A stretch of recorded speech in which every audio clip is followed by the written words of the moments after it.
சரி பண்ணிடுவோம்ப்பா அப்படின்னு. அப்போ இந்த அட்வான்ஸ்னு சொல்லி பைக்கில் வந்து எடுத்து ஒரு ரூபா கையில் கொடுத்தாரு.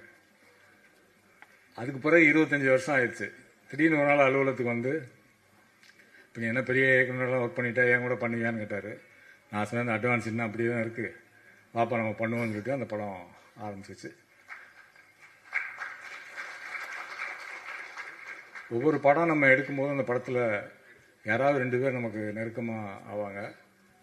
இப்போ ஸ்ரீராம் கார்த்திக் அவர் வந்து இந்த படத்தை இந்த இடத்துக்கு கொண்டு வர்றதுக்கு எவ்வளோ முன்னெடுப்புகள் எடுத்தாருங்கிறது எனக்கு தெரியும். அவருக்காக அவரை நான் வாழ்த்துக்கிறேன். தமிழில் முக்கியமான ஒரு நடிகராக அவர் வரணும். படத்தில் பங்களிப்பு கொடுத்த கிரிஷா, சகோதரர் சிங்கமொழி அனைவருக்கும் என்னுடைய வாழ்த்துக்கள்.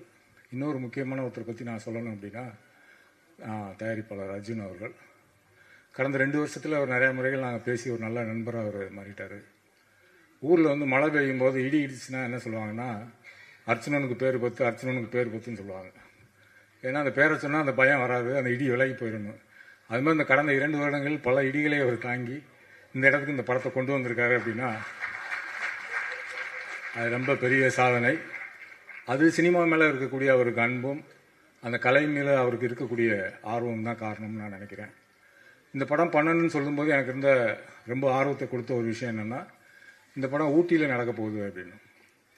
ஊட்டினாலே நமக்கு, ஊட்டி தமிழ் சினிமானாலே நமக்கு அடுத்து வர்ற பெயர் வந்து மதிப்புக்குரிய பாலுமந்திரா சார் அவர்கள் தான். அப்போ அவர் எடுத்த லொக்கேஷன்ஸ் இல்லாமல் வேறு இடங்களில் போய் தேடி தேடி எடுக்கணும் அப்படின்னு போய் எடுத்தோம். ஏன்னா என்னுடைய முதல் படம் இல்லை, நான் அடிஷ்னல் சினிமாட்டோகிராஃபின்னு சொல்லி சீமானன் அவருடைய தம்பி படத்தில் நான் வந்து கேமரா முதல்ல நான் தொடுறேன். அந்த படத்தில் இருக்கக்கூடிய பாடல்கள், அந்த படத்தோட கிளைமாக்ஸ் காட்சிகள் எல்லாம் நான் தான் ஷூட் பண்ணேன். அதுக்கு பிறகு நான் எடுத்த படங்கள் எல்லாமே ரொம்ப ரியலிஸ்டிக்கான, ஒரு மாதிரி டீக்ளாமரஸான, ரொம்ப ராவான ஒரு படங்களாக இருந்ததுனால அதுக்கு பிறகு 20 வருஷம் கழித்து நான் இப்படி ஒரு படம் கலர்ஃபுல்லாக, ஃபேண்டஸியாக, ரொம்ப கிளாஸியாக ஒரு படம் நான் பண்ணுறேன். இப்படி ஒரு படத்தை பண்ணுறதுக்கான நண்பர் அஜயனுக்கு நான் நன்றியை தெரிவிச்சுக்கிறேன். எனக்கு ரொம்ப ஊட்டி அப்படிங்கும் போதே நான் ஒவ்வொரு ஃப்ரேம் எடுக்கும்போது எனக்கு என்ன ஞாபகம் வந்ததுன்னா, பாலுமந்திர சார் ஞாபகம் வந்தார். அப்புறம் நம்ம எடுக்கக்கூடிய ஒவ்வொரு ஷாட்டையும் இன்னொரு மேதை பார்க்க போகிறாரு, இளையராஜா சார் பார்க்க போகிறாருங்கிறது எனக்கு ஒரு மனசுக்குள்ள ஒரு பெரிய பொறுப்புணர்வை கொடுத்துக்கிட்டே இருந்துச்சு.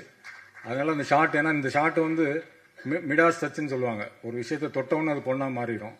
அது மாதிரி ராஜா சார் வந்து இந்த படத்தை வந்து எப்படி மாற்றிருக்காருங்கிறத நீங்கள் படம் பார்க்கும்போது நீங்கள் புரிஞ்சுக்கிற முடியும். நான் பெரிதும் மதிக்கிற பாலுமந்திரா சாருக்கு நான் அஞ்சலி செலுத்த விரும்புவதாக இருந்தால் இந்த படத்தின் ஒளிப்பதிவு மூலமாக நான் அஞ்சலி செலுத்த விரும்புகிறேன். நன்றி, வணக்கம்.